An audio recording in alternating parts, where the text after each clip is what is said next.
Bismillahirrahmanirrahim. Assalamualaikum warahmatullahi wabarakatuh. Alhamdulillahirabbil alamin. Wassalatu wassalamu ala asyrafil anbiya'i wal mursalin wa ala alihi wa sahbihi ajma'in. Allahumma aslih ummata Muhammadin sallallahu alaihi wasallam wa farrij ummata Muhammadin sallallahu alaihi wasallam. Warham ummata Muhammadin sallallahu alaihi wasallam. Wansur wahfazhu ayyuhu rahmatullah fil alamin Muhammadin sallallahu alaihi wasallam. Pimpinan Pondok Pesantren Darul Musim yang kita hormati, beserta rekan-rekan guru, ustadzah yang kami hormati pula, dan anak-anak yang saya hormati. Alhamdulillah wa syukurlah, pada hari ini Allah masih memberikan kita nikmat kesehatan, nikmat kesempatan, sehingga pada hari ini kita bisa berkumpul dalam rangka memperingati hari santri. Jadi baru kita mengetahui betapa pentingnya nikmat kesehatan dan nikmat kesempatan ini setelah Allah mencabut sebagian nikmat yang ada pada diri kita. Jadi coba bayangkan, seandainya Allah tidak memberikan kita nikmat kesehatan pada hari ini, maka tidak akan mungkin kita akan bisa berjalan untuk menuju Pondok Pesantren Darul Musim. Alhamdulillah. Kedua kalinya selawat beserta salam tak lupa pula kita hadiahkan kepada junjungan alam baginda besar Muhammad sallallahu alaihi wasallam yang telah berhasil membawa umat manusia, membawa kita dari zaman jahiliyah menuju zaman Islam. Alhamdulillah. Mari kita ucapkan salawat kepada beliau dengan ucapan Allahumma shalli ala sayyidina Muhammad wa ala ali sayyidina Muhammad. Mudah-mudahan kelak di yaumil akhir nanti kita mendapat syafaat beliau. Amin amin ya rabbal alamin. Tadi kalau mengingat hari santri, saya teringat bagaimana perjuangan ulama terdahulu, bagaimana memperjuangkan sehingga berdirinya sebuah pondok pesantren seperti yang diceritakan kita oleh guru-guru kita. Bagaimana Kiai Haji Hasyim Ash'ari pendiri Nahdlatul Ulama, begitu juga dengan guru-guru kita Maulana Syekh dan guru Kiai Haji Muhammad Zain bin Abdul Majid. Bagaimana perjuangan beliau dalam mendirikan Nahdlatul Ulama. Jadi beliau banyak sekali tantangannya. Setelah beliau diminta pulang oleh gurunya, kalau nggak salah gurunya itu siapa namanya? Siapa namanya? Beliau diminta pulang. Silakan pulang kamu ke Indonesia untuk mendirikan pondok pesantren. Beliau tidak menyuruh beliau mendirikan lagi, tetapi beliau diminta untuk pulang mendirikan pondok pesantren karena beliau tahu bahwa orang Indonesia masih dalam keadaan kebodohan. Jadi beliau pulang dari Mekah menuju Indonesia langsung. Padahal beliau menginginkan pada saat itu ingin menimba ilmu terus, tetapi karena perintah guru beliau syari'na wa ta'ala kata guru kita. Beliau langsung pulang mendirikan pondok pesantren. Banyak sekali tantangan-tantangan yang beliau hadapi. Yang pertama, tantangan dari masyarakat Pancor. Yang kedua, tantangan dari penjajah kolonial Belanda pada saat itu.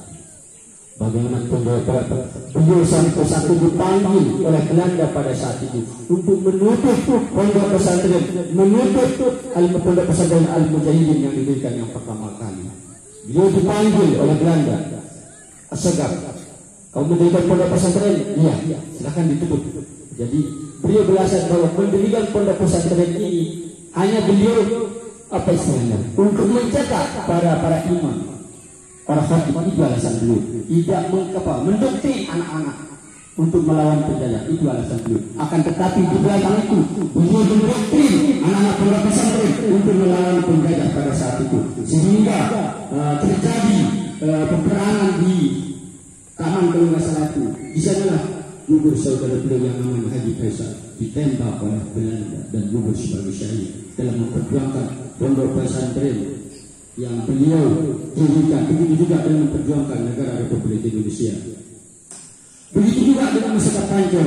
Beliau diminta untuk menutup mau pilih jadi imam khotib di Masjid Pancor atau tetap mendirikan pondok pesantren. Beliau tetap memilih tetap mendirikan pondok pesantren. Beliau dilarang jumatan di Masjid Pancor. Beliau jumatan di Masjid Labuhan Haji demi memperjuangkan anak-anak agar bisa mengenyam yang namanya pendidikan agama pada saat itu. Begitulah perjuangan ulama-ulama kita terdahulu dalam mendirikan pondok pesantren, sehingga pada hari ini kita bisa rasakan, bisa nanti, bisa menimba ilmu di pondok-pondok pesantren. Karena lebih baik kita mondok di pondok pesantren dengan sekolah di negeri. Seperti kata guru-guru kami terdahulu, apa arah leiton? Arah leiton. Apa arah leiton? Tidak arah leiton. Apa benaran? Nah, jadi maksudnya kita belajar agama pun banyak agama di sini yang kita pelajari. Tapi di sekolah negeri hanya sedikit kalian mempelajari agama. Ilmu hadis kalian pelajari di sini, belum tentu di luar sekolah negeri kalian mempelajari ilmu hadis. Jadi di sini banyak sekali pelajaran agama. Kalian diajar bagaimana membaca Al-Quran dan lain sebagainya. Karena dengan kita membaca Al-Quran, alhamdulillah Allah muliakan kita.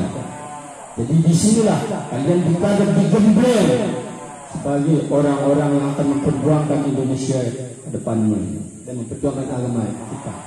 Jadi coba bayangkan anak-anakmu, kalau kita ini dimuliakan oleh Allah, maka jangan jauh-jauh dengan Al-Quran.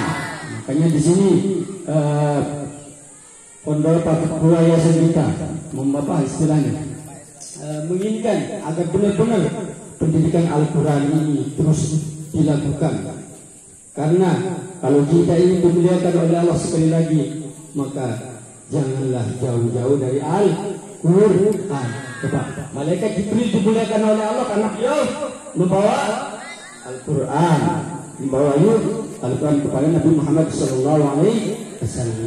Begitu juga kalau kita dimuliakan Tuhan. Apapun yang berkaitan dengan Al-Quran pasti dimuliakan.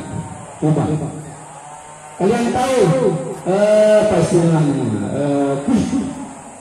Kulit itu kalau dia dituliskan Al-Quran di kulit itu pasti akan dimuliakan. Misalkan kita cium kulit itu, walaupun dia bau, misalkan kulit kambing, ditulis Al-Quran di sana, pasti akan kita muliakan, pasti akan dimuliakan. Akan tapi kalau ketemu dengan kulit, kalau ngapain dia kulit itu? Dipukul enggak? Pasti kita akan memukul dia. Tapi kalau kulit itu bertemu dengan Al-Quran, menempel ada tulisan Al-Quran, pasti kita muliakan. Yang kedua, coba kulit itu kalau dibuat sendal pasti kalian injak. Benar enggak? Benar. Nah, begitu juga dengan kalian. Kalau kalian dekat dengan Al-Quran, maka pasti kalian akan dimuliakan oleh manusia, begitu juga dengan Allah Subhanahu wa Ta'ala.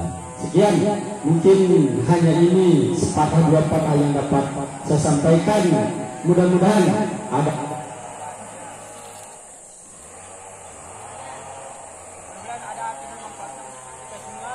mohon maaf karena hari ini Pak Guru tidak begitu siap dalam menyampaikan.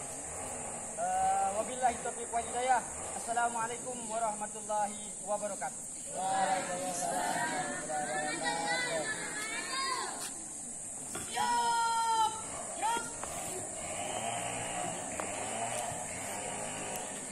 Kalau lagu Mas Hari Santri Nasional